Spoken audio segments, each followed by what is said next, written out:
Novels TV YouTube channel के देखने वालों को खुशामदीद कहते हैं। हेलो भाभी, कैसी हैं आप? अब्बास को ढूंढते हुए आरजू बाहर आ गई थी जब उसके अपने पीछे से कोई आवाज देता है। वो मुड़कर देखती है तो वहां एक लड़का खड़ा था जिसे देखकर आरजू को लगता है उसने उसे कहीं देखा है, पर बहुत याद करने पर भी उसे याद नहीं आता। लगता है आपने मुझे पहचाना नहीं, मैं शहरी हूँ, वासे का दोस्त। वो लड़का उसे नासमझी से देखने पर खुद ही तारुफ अपना करवा देता है, जिस पर आरजू को भी याद आ जाता है कि ये वही है जो हर वक्त वासे के साथ होता था और उनके निकाह में भी मौजूद था। जी, मैंने पहचान लिया आपको, पर आप यहाँ कैसे और आपने मुझे निकाब में पहचाना कैसे? आरज़ू अब उससे सवाल करती है। एक्चुअली मुझे मालूम हुआ था कि वासे यहाँ है, तो मैं यहीं आ गया। आज वासे की बर्थडे थी ना। उसके बताने पर आरज़ू समझने वाले अंदाज में सर हिला देती है। वासे इस साइड पर है, आप जाकर उनसे मिल लें। आरज़ू को लगा शायद उसने यही नहीं पता कि वासे कहाँ है, इसलिए उसे बताती है, मैं जानता हूँ वासे कहाँ है, पर मैंने आपसे मिलना था, आपसे कुछ बात करनी थी। मुझसे क्या बात करनी थी आपको? शहरी की बात पर आरज़ू नासमझी से पूछती है। एक्चुअली भाभी, मैं यहाँ इसलिए आया था कि वासे अपनी बर्थडे के दिन बहुत नशा करता है। वैसे तो वो हर रोज़ ही नशा करता है, पर अपनी बर्थडे के दिन उसको कुछ ज़्यादा ही चढ़ जाती है, इसलिए उसे समझ ही नहीं आता वो क्या कर रहा है। वो अपनी बर्थडे के दिन बहुत कुछ गलत कर देता है। वासे अब नशा नहीं करते। उसकी बात को बीच में काटकर आरज़ू बहुत यकीन से कहती है। उसे बिल्कुल भी अच्छा नहीं लगा था वासे के बारे में ये सब सुनकर। ये आपकी गलतफहमी है भाभी, आदत इतनी जल्दी नहीं छूटती और वासे की आदत तो बचपन की है, वो इतनी आसानी से कहाँ छूटेगी? वासे का दोस्त हंसकर उसके यकीन का जैसे मजाक उड़ाता है। आप यहाँ जिस काम से आए हैं वही करें तो बेहतर होगा, और जहां तक वासे का सवाल है उसे आप मुझ पर छोड़ दें, उसकी फिक्र करने की आपको जरूरत नहीं। आरजू दो टोक जवाब देकर चली जाती है और पीछे शहरी गुस्से से अपनी मुट्ठियां भींचता है। देखते हैं कब तक होता है ये यकीन। गुस्से से मुंह में बुड़बुड़ाते हुए वो वासे के पास चला जाता है, जहां वासे उसे यहाँ देखकर हैरान रह जाता है। तू यहाँ कैसे आया? उससे गले लगते वासे पूछता है। तेरी बर्थडे थी तो सोचा तुझे सरप्राइज दे दूं। वैसे लगता है कुछ दिनों में ही तुम लोगों पर इनका असर होना शुरू हो गया है। आखिर में उनके कपड़ों की जानिब इशारा करके तंज किया जाता है। अल्हम्दुलिल्लाह। वासे उसके तंज को सिरे से इग्नोर करके मुस्कुराकर कहता है, खैर छोड़ो इन सब बातों को, आज सब दोस्त इस्लामाबाद आए हैं स्पेशली तेरी बर्थडे के लिए, तो अब थोड़ी देर हमारे साथ चल। उसकी बात पर पीछे से अब्बास के साथ आती आरजू ठटक कर रुक जाती है। उसे सही नहीं लगता कुछ भी। वासे हमारे साथ आए हैं तो हमारे साथ ही ये रहेंगे। इससे पहले वासे कुछ बोलता आरजू पहले ही बोल देती है, थोड़ी देर की तो बात है यार, प्लीज मना मत करना। हम सब ने इतनी मेहनत से सारी तैयारियां की हैं। वो अब वासे को फोर्स करता है। इट्स ओके वासे, तुम चले जाओ इनके साथ, हम सब भी अब घर चलते हैं। फिर घर पर ही तो हम साथ ही हैं ना। इसके इतने फोर्स करने पर अब्बास उसे कहता है, पर आरजू का दिल नहीं मानता। पर भाई वो आरजू से कोई बात नहीं बनती। वासे भी उसे देखकर समझ गया था कि आरजू नहीं चाहती वो अपने दोस्तों के साथ जाए, और आरजू को तंग करने का मौका वो कैसे हाथ से जाने देता। इसलिए वो उनके साथ जाने के लिए रजामंद हो जाता है, और यही वो अपनी जिंदगी की सबसे बड़ी गलती कर देता है। चलो फिर घर पे मिलते हैं, बाय। इन सबको बाय बोलकर वो आरजू को देखे बगैर शेरी के साथ चला जाता है, जबकि आरजू तंग तो नहीं हुई, पर न जाने क्यों परेशान बहुत हो गई थी, क्योंकि उसे शेरी सही लड़का नहीं लगता। चलो आरजू, अब्बास उसे ख्यालों में खोया देख बुलाता है। हाँ हाँ भाई, हम यहीं रुक जाते हैं ना वासे के फारिग होने तक। आरजू उसके बगैर जाना नहीं चाहती थी। वो तो अब 2-3 घंटे से पहले फारिग नहीं होगा और मुझसे इतना इंतजार नहीं होगा, इसलिए हम चलते हैं। वो बाद में आ जाएगा खुद ही। नौशीन का थकन से बुरा हाल था। हाँ आरजू, वासे को मैं लोकेशन भेज दूंगा, वो आ जाएगा खुद। मैं बस खाना पैक करवा लूँ, फिर हम घर चलते हैं। उनके इसरार पर आरजू को मानना ही पड़ता है, और वो बेदिली से वासे को यहीं छोड़कर उनके साथ घर के लिए रवाना हो जाती है। वासे, तुम कितने बदल गए हो। वो सब टेबल के गिर्द रखी कुर्सियों पर बैठे थे जब उनका एक दोस्त कहता है, जिस पर वासे महज मुस्कुराकर सर हिला देता है। लगता है भाभी ने ऐसा बना दिया है। लगता है भाभी ने ही तुम्हें ये सब कुछ किया है, उसका दूसरा दोस्त भी हंसकर कहता है, जबकि इन सब के बीच वासे बस खामोशी से मुस्कुरा रहा था। वो यहाँ आ तो गया था, पर उसका अब दिल नहीं लग रहा था। गाइस, केक काट लेते हैं, फिर मुझे जाना भी है। वासे अपने हाथ में पहनी घड़ी को देख के कहता है, यार इतनी जल्दी भी क्या है, अभी तो पार्टी शुरू हुई है। उसका एक दोस्त हंसते हुए उसे आंख मारता है। तभी एक वेटर हाथ में हराम मशरूब पकड़े इनके पास आता है। सॉरी यार, मैं अब ये नहीं पीता। उसका दोस्त शहरी उसकी जानिब एक ग्लास करता है, जिसे वासे दूर करके माजरत करता है। क्या यार वासे, तू वाकई में बदल गया है, पर चल खैर, मैं तुम्हारे लिए कुछ और मंगवा लेता हूँ। शेरी उसे कहते हुए एक वेटर को कुछ इशारा करता है, जिसे समझकर वो सर हिलाता एक ग्लास में जूस लेकर उनके पास आता है। ये ले वासे, तू बच्चों की तरह जूस पी। उसका दोस्त ग्लास उसके हाथ में थमाकर शरारत से कहता है, जिस पर वासे मुस्कुराते हुए जूस लेकर उसका एक घूंट पीता है। वैसे वासे, तेरी बीवी दिखने में कैसी है? वो जो मजे से जूस पी रहा था कि उसके अपने दोस्त के सवाल पर नजरें उठाकर उसे घूरता है। इसका जिक्र मत करो, मुझे उसका जिक्र अपने दोस्तों के सामने करना बिल्कुल पसंद नहीं। वासे तनबीह करता है, यार क्या बात हुई, दोस्तों में कुछ छुपा थोड़ी होता है ना। दूसरा उसका दोस्त मजाक में कहता है, जबकि वासे की गिरफ्त ग्लास पर सख्त हो जाती है। वो मुश्किल जब्त कर रहा था। मैं चलता हूँ, मुझे देर हो रही है। खुद को कुछ गलत करने से रोकने के लिए वो उठकर जाने लगता है, पर अचानक ही से उसके सर में दर्द शुरू हो जाता है। दिमाग गोल गोल घूमने लगता है और वो वापस चेयर पर बैठ जाता है। अचानक से मेरे सर में इतना दर्द क्यों शुरू हो गया? सर को दोनों हाथों में थामे वो खुद ही बुड़बुड़ाता है, तेरी बीवी ने न जाने तुझसे पहले कुछ गड़बड़ पढ़कर ही न फूंक दिया हो। उसका दोस्त हंसकर कहता है, दूसरे दोस्त के हाथ पर ताली मारता है। जबकि बार बार आरजू के जिक्र पर अब वासे की बर्दाश्त खत्म हो रही थी। हाँ, वैसे भी इसकी बीवी जादूगर नहीं लगती है, क्या पता कोई जादू इस पर भी असर कर दे। इसके दूसरे दोस्त भी हंसते हुए इस मौजू पर बढ़ चढ़कर बात करते हैं। तुम लोगों को समझ नहीं आता, इस तरह आरजू का जिक्र मुझे बिल्कुल पसंद नहीं है। वासे अपने सर के गिर्द दर्द को बमुश्किल कंट्रोल करते हुए अपने दोस्त का कॉलर पकड़कर गुस्से से कहता है, जबकि उसकी इस हरकत पर आसपास के सब लोग उनकी ओर मुतवज्जो हो जाते हैं। पर यहाँ परवाह किसे थी? वासे तो गुस्से क्यों कर रहा है इतना? हम कौन सा कोई गलत बात कर रहे हैं, बस मजाक ही तो कर रहे हैं। उसको गुस्से में देख सब लाइन पर आ जाते हैं। वैसे मुझे ऐसे मजाक पसंद नहीं है। उसके कॉलर को झटकते छोड़कर वासे पीछे हो जाता है। वासे, देख, तो मेरा दोस्त है, इसलिए मैं तुझे समझा रहा हूँ कि वो लड़की ठीक नहीं है, छोड़ दे उसे। देख उसने तेरी क्या हालत कर दी है। शेरी उसके पास आकर उसे कंधों से थाम कर हमदर्दी से कहता है, खबरदार उसके बारे में कुछ गलत बोला तो वरना जान ले लूंगा। आरजू के बारे में ये सुनकर वासे गुस्से के आग बगूले हो जाता है। मैं बोलूंगा, बार बार बोलूंगा, वो लड़की ठीक नहीं है। निकाह के वक्त तो बड़ा कह रही थी मुझे निकाह नहीं करना, निकाह नहीं करना, और अब तुम्हें अपने घर में रख कर बैठी है, तेरे साथ घूमती है और तुझे लगता है वो शेरी की बात पूरी होने से पहले ही वासे उसके मुंह पर मुक्का मारकर उसकी बोलती बंद कर देता है। मेरी आरजू कितनी ठीक है ये मैं अच्छे से जानता हूँ, तुम्हें बताने की जरूरत नहीं है। वासे गुस्से से उसका जबड़ा पकड़कर कहता है, एक तो पहले ही उसके सर में दर्द हो रहा था, ऊपर से इन सब की बातें उसे और गुस्सा दिला रही थी। वासे, छोड़, इसे क्या कर रहा है तू? एक लड़की की खातिर अपने दोस्तों से लड़ा है। उसके दोस्त उसे शहरी के दूर करते हैं। हाँ, क्योंकि इस लड़की ने इसे पागल बना दिया है। ऐसी घटिया लड़की बस यही कर सकती है। वासे से पहले ही शहरी गुस्से और नफरत से जवाब देता वासे को सुलगा देता है और वासे को समझ नहीं आता। गुस्से में वो कांच का गिलास उठाकर उसकी ओर फेंकता है। पर भाई, मुझे कुछ सही नहीं लग रहा। वासे के दोस्त मुझे बिल्कुल अच्छे नहीं लगते। आप प्लीज वापस चले ना, हम वासे को अपने साथ लेकर आते हैं। आरजू वापसी के लिए आ तो गई थी पर उसका दिल नहीं मान रहा था वासे को अकेले छोड़कर आने पर, इसलिए आधे रास्ते में ही अब्बास को वापस चलने का कहती है। आरजू वो उसके दोस्त हैं, थोड़ा वक्त उन्हीं के साथ गुजारने दो। वासे के साथ वैसे भी वो गुजार कर वक्त वापस तुम्हारे पास ही उसने आना है। अब्बास उसे समझाने के बाद आखिर में शरारत से कहता है, नहीं भाई, आप प्लीज चलें वापस, मुझे मजा नहीं आ रहा। ऐसे अगर वासे को उनके साथ वक्त गुजारना है तो कोई बात नहीं, मैं वहीं बैठकर इंतजार कर लूंगी। आरजू फिर से जिद करती है। अब्बास और नशीन उसे समझाने की कोशिश तो बहुत करते हैं पर वो नहीं मानती, इसलिए मजबूरन उन्हें गाड़ी वापस रेस्टोरेंट की जानिब मोड़नी पड़ती है। वो तीनों जब वहां पहुंचे तो आगे का मंजर देख चकरा जाते हैं। आरजू को जिस बात का डर था वही हो रहा था। वासे नशे की हालत में अपने दोस्तों से लड़ रहा था। उसके दोस्तों के मुंह से अपने लिए ऐसे अल्फाज सुनकर आरजू का भी गुस्से से मीटर शॉर्ट हो जाता है।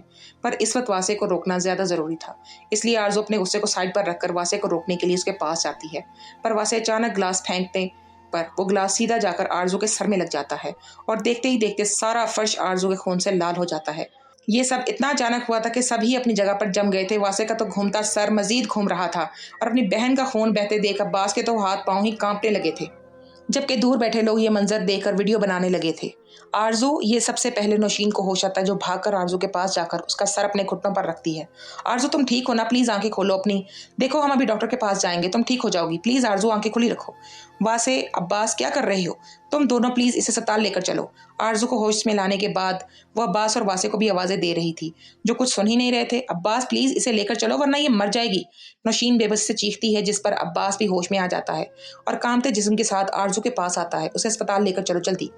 उसको इतनी आहिस्ता आते हुए देख नौशीन फिर से चीखती है तो अब्बास खुद को संभाल कर आरजू के पास आता है। उसकी हालत देखकर अब्बास की हालत रोने वाली हो गई थी, पर मुश्किल अपने आंसू पर काबू पाकर वो आरजू को अपने बाजू में उठाकर बाहर की जानिब भागता है। नौशीन भी उसके साथ ही जाती है, जबकि वासे और उसके दोस्त वहीं खड़े रह जाते हैं। उसके दोस्तों को अंदाजा नहीं था कि ये सब हो जाएगा, इसलिए वो खुद शौक की कैफियत में थे, जबकि वासे को तो होश ही नहीं था किसी चीज का। उसका सर बुरी तरह घूम रहा था और देखते ही देखते वो भी जमीन बोस हो जाता है। आरजू का इलाज शुरू हो चुका था, उसकी हालत बहुत ज्यादा खराब थी। डॉक्टर्स का कहना था कि सर पर कांच लगने की वजह से खदशा है कि कोमा में भी जा सकती है और जान भी जा सकती है या फिर इसकी याददाश्त भी जा सकती है। ये सब अल्लाह के हाथ में है।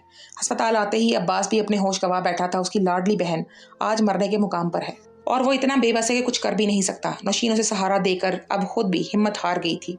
भले उसका आरजू से कोई रिश्ता ना हो, पर फिर भी आरजू से उसे एक अलग ही लगाव हो गया था, जिसकी वजह से उसे इस हाल में देखकर नौशीन के दिल में भी बहुत तकलीफ हो रही थी। इन सब के बीच वो दोनों वासे को बिल्कुल फरामोश कर बैठे थे। उन्हें कोई परवाह नहीं थी कि वासे कैसा है और कहाँ है। उन्हें इस वक्त बस आरजू की फिक्र थी, जो अस्पताल के बिस्तर पर पड़ी जिंदगी और मौत की जंग लड़ रही थी। अपने गम में इन दोनों को घर वालों की सूरत हाल बताने का भी होश नहीं रहा था, जबकि मुजम्मिल साहब बार बार उसे फ़ोन कर रहे थे। अब्बास फ़ोन उठाकर अंकल को बता दो, वो सब परेशान होंगे। आखिरकार नौशीन को ही बोलना पड़ा। अगर वो यहाँ आ गए और उन्होंने आरज़ू की ये हालत देख ली तो वो टूट जाएंगे। कमज़ोर सी आवाज़ में जवाब देकर अब्बास अपना फ़ोन ही बंद कर देता है। इसमें हिम्मत नहीं थी अपने बाप को उनकी लाडली बेटी की हालत बताने की, लेकिन उन्हें बताना ज़रूरी है। तो मुझे तो फ़ोन, मैं बात करती हूँ अंकल से। नौशीन उसके हाथ से फ़ोन ले लेती है, पर अब्बास वैसे ही बैठा रहता है, कुछ नहीं बोलता और नौशीन मुजम्मिल साहब को फ़ोन करती है। हेलो अब्बास, कहाँ हो तुम? सब कोई एहसास नाम की चीज़ है तुम लोगों में? नहीं, कब से फ़ोन कर रहा हूँ तुम सबको। फ़ोन उठाते ही वो गुस्से और परेशानी से शुरू हो गए थे। अंकल, आरज़ू का एक्सीडेंट हो गया है, हम अस्पताल में हैं। अब मुजम्मिल साहब, जो अब्बास के मोबाइल पर नौशीन की आवाज़ सुनकर हैरतज़दा हो गए थे कि उसकी दूसरी बात सुनकर गिरते गिरते बचते हैं। क्या? कैसी है मेरी बच्ची? कौन से अस्पताल में हो तुम लोग? वो खुद को बमुश्किल संभाल कर सवाल करते हैं। इस वक्त उन्हें हिम्मत से काम लेना था। टूटने से कुछ नहीं होगा। मैं आपको एड्रेस भेजती हूँ, आप आ जाएं, फिर आपको सब बता दूंगी। नौशीन बोलकर फ़ोन रख देती है और उन्हें एड्रेस भेजकर वापस अब्बास के पास जाकर बैठ जाती है। कुछ ही वक्त गुजरा था कि डॉक्टर कमरे से बाहर निकलते हैं, जिन्हें देखकर अब्बास की हिम्मत नहीं होती उनसे कुछ भी पूछने की, इसलिए नौशीन खुद ही डॉक्टर के पास जाकर उनसे बात करती है। आज अगर नौशीन ना होती तो न जाने क्या हो जाता। अब्बास को तो अपना होश ही नहीं था, वो कैसे सब कुछ मैनेज करता। डॉक्टर, आरज़ू कैसी है अब? देखिए, कांच उनके सर में और आंखों के पास भी लगे हैं। हमने ऑपरेशन करके कांच तो निकाल दिए हैं, पर अभी भी खतरे से वो बाहर नहीं आई। वैसे एक ये मौजज़ा ही है कि वो अभी तक जिंदा है, वरना उनकी जो कंडीशन थी इसमें लोग मौका पर ही मर जाते हैं। But she is brave girl. लेकिन अभी वो खतरे से बाहर नहीं आई, पर अब दुआ करें कि उन्हें होश आ जाए, वरना उनके कोमा में जाने के चांसेस हैं।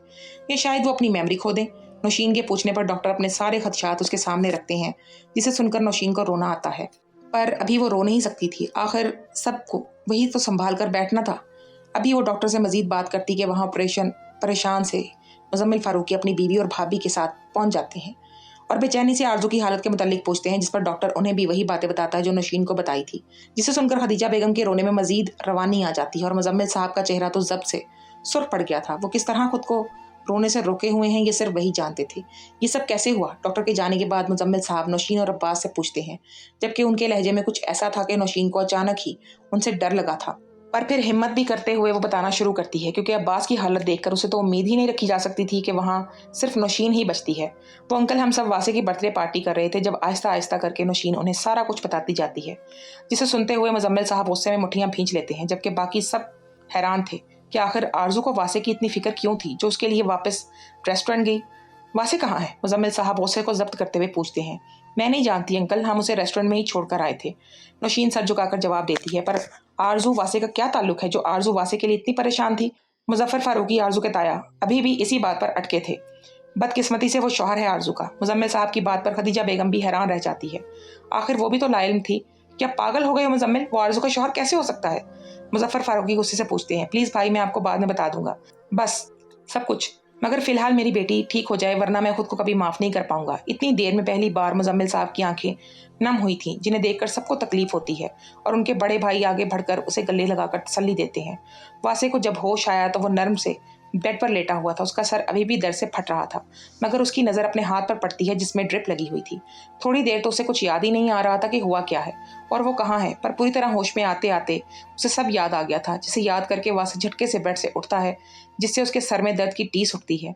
पर अब उसे परवाह नहीं थी। उसे उसकी सारी सोचें सिर्फ आरज़ू तक ही थी कि वो कैसी होगी। वासे, तुझे होश आ गया तो ठीक तो है ना? उसका एक दोस्त जो कमरे में वासे को चेक करने आया था, उसे होश में देखकर उसके पास बैठते खुशी से पूछता है, हाथ मत लगाना मुझे, ये सब कुछ तुम्हारी वजह से तो हुआ है, जिसकी वजह से मेरी आरज़ू को इतनी चोट लग गई, पर अगर उसे कुछ हुआ ना तो मैं तुम सबकी जान ले लूंगा। वासे गुस्से से अपने हाथ को छटक कर अपने हाथ में लगी ड्रिप उतार कर बेड पर खड़ा हो जाता है कि उसके कदम थोड़ी देर के लिए लड़खड़ाते हैं, पर वो इग्नोर करता है। वासे, तेरी तबीयत ठीक नहीं है यार, प्लीज़ थोड़ी देर आराम कर ले, फिर चले जाना, उसका दोस्त बेबसी से कहता है। पर वासे उसकी एक भी सुने बगैर कमरे से निकल जाता है, जबकि बाहर बैठे उसके बाकी दोस्त उसे इस हालत में बाहर निकलते देखकर उसे रोकते हैं, पर आज वो किसी की भी नहीं सुनता। ये सब कुछ तेरी वजह से हुआ है शहरी, तूने कहा था ना ये सब करने को। बस वासे और आरज़ू के बीच गलतफहमियां पैदा होंगी और वासे वापस हमारे पास आ जाएगा और हमारी याशियां वैसे ही शुरू हो जाएंगी जैसे पहले थी, पर सब उल्टा हो गया। वासे के जाते ही उसका एक और दोस्त सारा इल्ज़ाम शहरी पर लगा देता है, और हकीकत भी यही थी कि यह सब प्लान था भी इसी का। वो सब लोग आरज़ू के आने के बाद वासे में आती तब्दीलियां देख चुके थे और उन्हें डर था कि अगर वासे पूरी तरह बदल गया तो वो उनकी याशियां बंद करवा देगी, क्योंकि उनके खर्चे जो वासे ने उठा रखे थे पर उनकी एक गलती की वजह से आज आरजू इस हाल में पहुंची थी। वासे लड़खड़ाते कदमों से सड़क पर चल रहा था। उसे तो मालूम भी नहीं था आरजू कौन से अस्पताल में है और ना उसका कोई फोन उठा रहा था जिससे वो एड्रेस पूछ ले। वो वैसे ही लड़खड़ाते कदमों से चलता हुआ जमीन को देखते हुए मेन रोड पर आ जाता है। उसे कोई होश नहीं था कि बीच में मेन रोड पर चल रहा है जहां आती जाती गाड़ियों में बैठे लोग उसे साइड में हटने की आवाजें दे रहे थे, पर उसे कुछ सुनाई ही कहाँ दे रहा था। वो वैसे ही चलते हुए जा रहा था जब एक गाड़ी उसके आगे आकर खड़ी हो जाती है और अमजद गाड़ी में से निकलकर उसके पास आता है। वासे, तुम यहाँ क्या कर रहे हो इस तरह? अमजद को उसकी हालत ठीक नहीं लगती। वो आरजू उसके मुंह से बस इतना ही निकलता है, जबकि उसके मुंह से आरजू का नाम सुन अमजद को थोड़ी हैरानी होती है, पर वो ध्यान नहीं देता। हाँ, मुझे अभी पापा की कॉल आई थी और बताया कि आरजू का एक्सीडेंट हो गया है। मैं अभी अस्पताल ही जा रहा था, पर मुझे समझ नहीं आ रहा ये सब हुआ कैसे। तुम लोग तो पार्टी कर रहे थे ना? अमजद उसे बताकर आखिर में सवाल करता है, वो सब बाद में बताऊंगा, अभी मुझे आरजू के पास ले चलो प्लीज। वासे की बेचैनी और परेशानी देख अमजद को अब शक होने लगा था, पर अभी वासे आरजू के पास जाना जरूरी समझ रहा था, इसलिए वो उसे गाड़ी में बैठने का बोलकर उसे अस्पताल के रास्ते पर ले चलता है। थोड़ी ही देर बाद वो दोनों अस्पताल में मौजूद थे, जहां सब परेशानी के आलम में बैठे आरजू की सेहत यापी के लिए दुआ कर रहे थे। जब वासे उन्हें देखकर जल्दी से उनके पास आता है, मेरी आरजू कैसी है? उसकी बेचैनी से पूछने पर सब उसकी जानिब मतवज्जो होते हैं और उसे देख मुजम्मिल साहब आगे बढ़कर उसके मुंह पर जोरदार तमाचा मारते हैं। बाकी सब भी चेहरे पर गुस्सा और नफरत के तासुरात लिए उसे देखते हैं। मर गई आरजू, तुमने मार दिया मेरी बेटी को। मुजम्मिल साहब के अल्फाज थे यहाँ थोड़ा जो सीधा वासे के सर पर लगा था। आप झूठ बोल रहे हैं, है ना? वासे थप्पड़ को भुलाए मुश्किल से अल्फाज मुंह से निकालता है, नहीं, मैं कोई झूठ नहीं बोल रहा। तुमने मार दिया मेरी बच्ची को। मुजम्मिल साहब आज न जाने क्यों इतने संग दिल बन गए थे, जो उसकी हालत की परवाह किए बगैर उसे इतने सख्त अल्फाज बोल रहे थे। मैंने नहीं मारा। वासे नफी में सर हिलाते हुए खुद से बुड़बुड़ाते हुए वापस बाहर की जानिब भाग जाता है, जब के कोई उसे रोकने की कोशिश नहीं करता। इस वक्त सबको सिर्फ आरजू की पड़ी थी। अलबत्ता नौशीन वासे को इस तरह टूटा हुआ देखकर तकलीफ महसूस कर रही थी, पर फिलहाल वो भी उसके पीछे नहीं जाती। वासे भागते भागते सड़क के बीचों बीच आकर खड़ा हो गया था। उसके कानों में सिर्फ मुजम्मिल साहब के अल्फाज गूंज रहे थे, मर गई आरजू, तुमने मार दिया मेरी बेटी को। हर तरफ से यही अल्फाज सुनकर वो अपने कानों पर हाथ रखे जोर जोर से चीखता है, मैंने नहीं मारा अपनी आरजू को, मैंने नहीं मारा। वो चीख चीख कर सबको बता रहा था कि उसने नहीं मारा अपनी आरजू को, पर उसे सुनने वाला कोई नहीं था। लोग उसे पागल समझकर इग्नोर करके आगे बढ़ रहे थे और वही रोते हुए सड़क पर बैठता चला जाता है। एक एक करके उसकी आंखों के सामने आरजू के बताए सारे पल किसी फिल्म की तरह चलने लगते हैं और उसकी आंखों से आंसू टूटकर जमीन पर गिरते बेमोल होते जा रहे थे। रोते रोते उसकी नजर एक गाड़ी पर पड़ती है जिसका मालिक गाड़ी से निकलकर थोड़ी दूर खड़ा होकर फोन पर बात कर रहा था। शायद सिग्नल्स की वजह से वो गाड़ी से बाहर निकलकर बात कर रहा था। उसकी गाड़ी को देख वासे अपनी जगह से उठता है और तेज तेज कदम उठाकर उसकी तरफ जाता, बगैर किसी की परवाह किए गाड़ी में मजे से बैठकर गाड़ी भगा ले जाता है, जबकि गाड़ी का मालिक यह मंजर देखकर चोर चोर बोलता उसके पीछे भागता है। पर वासे तेज रफ्तार से गाड़ी चलाकर बहुत आगे निकल गया था। सुनसान सड़क पर रश ड्राइविंग करते हुए वो मुसलसल अपने पाते से पसीना साफ कर रहा था। उसका पूरा जिस्म खौफ से कांप रहा था। उसे ड्राइविंग भी नहीं हो रही थी, ऐसा लग रहा था जैसे अभी उसका एक्सीडेंट हो जाएगा, पर उसे होश कहाँ था। आज उसने अपने हाथों से अपनी पहली मोहब्बत, अपनी शरीके हयात को मार दिया, जिसके साथ वो अभी अभी जीने के ख्वाब देखना शुरू हुआ था। आज वो अपने हाथों से सारे ख्वाब पूरे होने से पहले खत्म कराया था। आज वासे दुरानी अपने हाथों से अपनी मोहब्बत खोवाया था। नहीं, आरजू के बगैर मेरी जिंदगी का कोई मकसद नहीं। मुंह में बुड़बुड़ाते हुए वो अपनी आंखों की नमी साफ करके गाड़ी की स्पीड में मजीद तेज करता है, पर मुसलसल आंखों के नम होने से आगे का सारा मंजर धुंधला जाता है और उसे पता ही नहीं चलता कब गाड़ी अनबैलेंस हो जाती है और सीधा एक पेड़ से टकरा जाती है। आरजू आंखें बंद होते हुए भी उसकी आंखों के आगे सिर्फ आरजू का खून में लथपथ वजूद नजर आता है और तभी वो खुद भी होशो खर्च से बेगाना हो जाता है। आज मोहब्बत के रास्ते पर चलते इन दो मुसाफिरों को इनकी मंजिल ही मिलनी थी, मौत की सूरत में।